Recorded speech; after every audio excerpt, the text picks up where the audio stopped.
आज के इस वीडियो में मैंने एक तो जनरल वीके सिंह का बयान है उसका जवाब दूंगा, कर्नल राज्यवर्धन राठौड़ का, उत्तराखंड के सीएम का जो टीओडी का समर्थन कर रहे हैं उनकी बैंड बजानी है मैंने आज।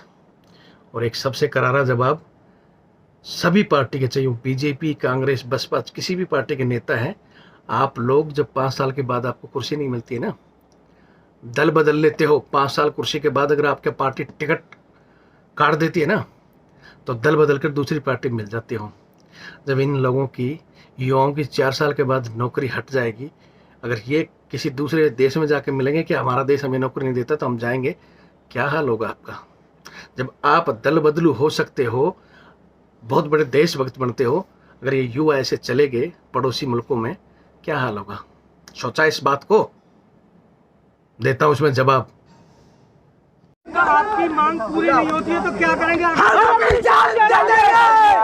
दिल्ली तक जाएंगे, जान दे देंगे अगर नहीं पहन तो अपनी जान करेंगे। हम सब यहाँ जिंदा लाश खड़े हुए हैं। हमारे ही दोस्त 62 जो आज तक, अब तक जो हमें पता चली है, 62 लोगों ने फांसी लगा ली है। अर्थी दो या अगर हमारा युवा का बात कोई ना सुनेगा तो हमारा आंदोलन जारी रहेगा।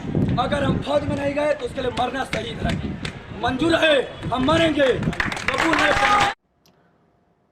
जय हिंद, जय भारत, वंदे मातरम। मैं रविंद्र फौजी। आज सरकार की टूर ऑफ ड्यूटी अग्निपथ योजना का पूरे देश में विरोध हो रहा है और अब धीरे धीरे मोदी जी की आंखें खुल रही है, कानों में जो रुई थी वो निकल रही है और वो अब अपने चमचों को मैदान में उतार रहे हैं।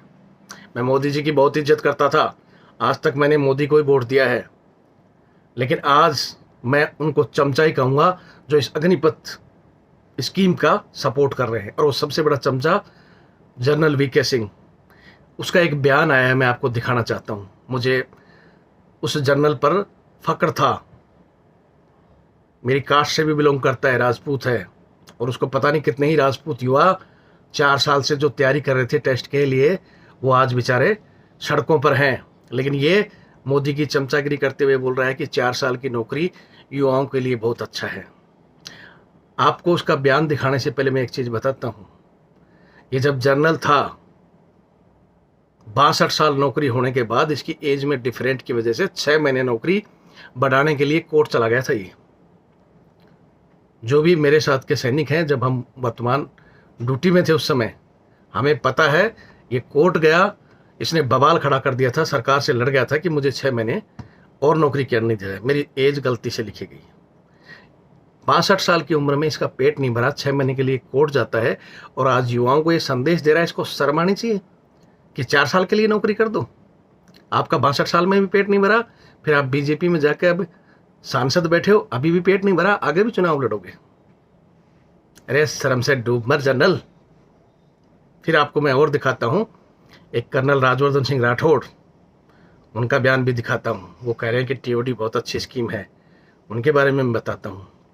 एक है उत्तराखंड के सीएम पुष्कर धामी जी, उन्होंने ट्वीट किया है और मैंने उसके ट्वीट पे भी जवाब दिया है। रविंद्र फौजी के नाम से मेरा ट्विटर हैंडल है, आप देख सकते हो। मैंने लिखा है कि मोदी की चमचागिरी करना छोड़ दे। उसने लिखा है कि बहुत से युवा मेरे संपर्क में जो कह रहे हैं कि बहुत अच्छी स्कीम है।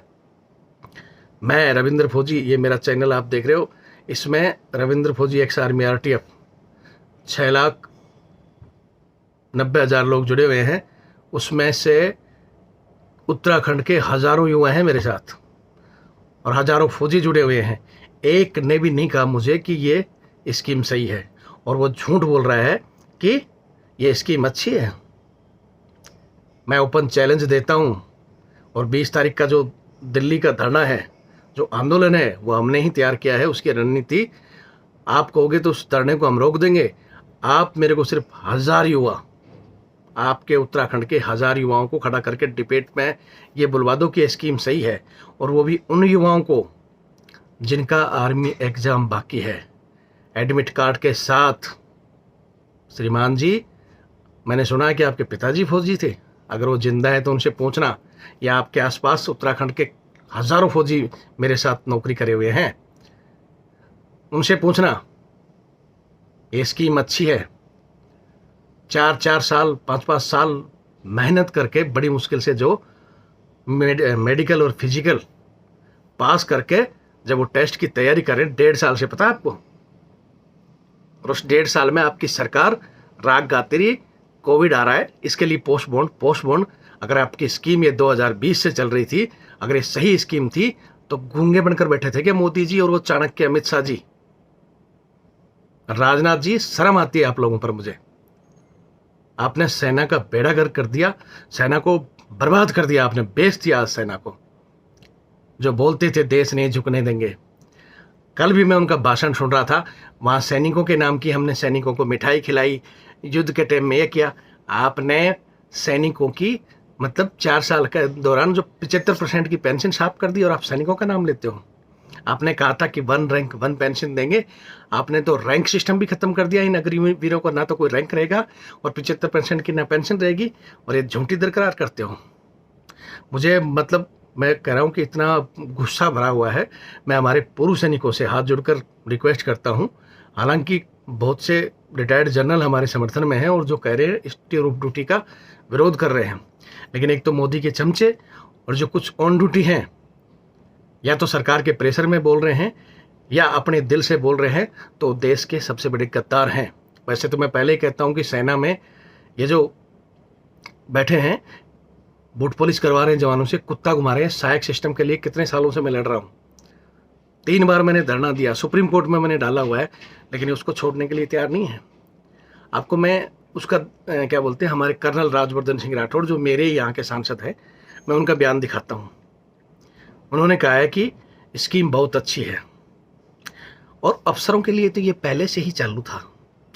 अरे श्रीमान, मुझे शर्म आती है आप पर। अफसरों के लिए दोनों ऑप्शन खुले हैं, एनडीए, अगर एनडीए में जो सेलेक्ट नहीं होता तो वो एसएसबी में जाता है। मूर्ख ना बनाओ दुनिया को। हमारे भी ऑप्शन होना चाहिए था स्थायी भर्ती में, जो 17.5 से 23 साल का, वो स्थायी भर्ती ऐसे कैसे रहनी चाहिए थी जो ओवरेज हो जाए, उसके लिए आप शॉर्ट सर्विस के तौर पर ये अग्निवीर ला सकते थे। उसका हम विरोध नहीं करते, लेकिन आपने स्थायी भर्तियों पर ठोक दिया और फिर कहते हो कि अफसरों के लिए। बेशर्मी की हद होती है। और आपने क्या कहा बयान में कि युवा लाखों रुपए कमा लेगा 24 साल की उम्र में, और उसको क्या चाहिए? क्यों, तेरे को क्या चाहिए था? तो 20 साल की उम्र में खेल का आ गया था, तू भी बोलता है मैं ओलंपिक खेला हूँ, करोड़ों रुपए मिल गए थे, क्यों करी लंबी सर्विस? छोड़ देते। चलो वहाँ भी छोड़ो। उसके बाद आपने रिटायर्ड होकर मंत्री बन गए, सांसद बन गए, 1 टर्न के बाद क्यों नहीं छोड़ा? शर्म आती थी छोड़ने में। दूसरा टर्न भी, पहले में खेल मंत्री रहे, करोड़ों रुपए कमाए होंगे, हमें पता नहीं क्या, कितना घूमते थे, क्यों मंत्री थे? अब मंत्रालय नहीं मिला, खुश हो गए। मैं फिर कहता हूँ सभी नेताओं से, जितने भी एमपी एमएलए, चाहे कांग्रेस, बीजेपी, सपा, बसपा, किसी के भी हों, अगर आज इस अग्निवीर के लिए मोदी की चमचागिरी करके अपने लोगों का, जिनका तुमने नेतृत्व कर रहे हो, आप उन लोगों के वोट लेकर ये न समझो कि उनके मालिक बने हो, आप उन लोगों के सर्वेंट, और बोलते हैं ना जैसे एज ए गवर्नमेंट सर्वेंट, आप उनके सेवक हो। आपको उनके हक के लिए बोलना चाहिए, ना कि मोदी और अमित शाह की रटी रटाई गलत निर्णयों का साथ दे रहे हो। मैंने आह्वान किया है, आगे आने वाले समय में, या तो 20 जून को हम दिल्ली जा रहे हैं, उससे पहले चौतरफा विरोध हो रहा है। ऐसा कोई जगह नहीं बची जहां से मेरे पास वीडियो नहीं आ रहे हैं। समय के कारण मैं बहुत से वीडियो चैनल में नहीं डाल पा रहा हूं, क्योंकि मैं खुद ऐसे ऐसे आंदोलनों में लगातार घूम रहा हूं। लेकिन अगर ये नहीं मानते हैं तो आगे आने वाले भविष्य में इन नेताओं को जब ये वोट मांगने आएंगे, चप्पलों की माला हम डलवाएंगे, मुंह काला करके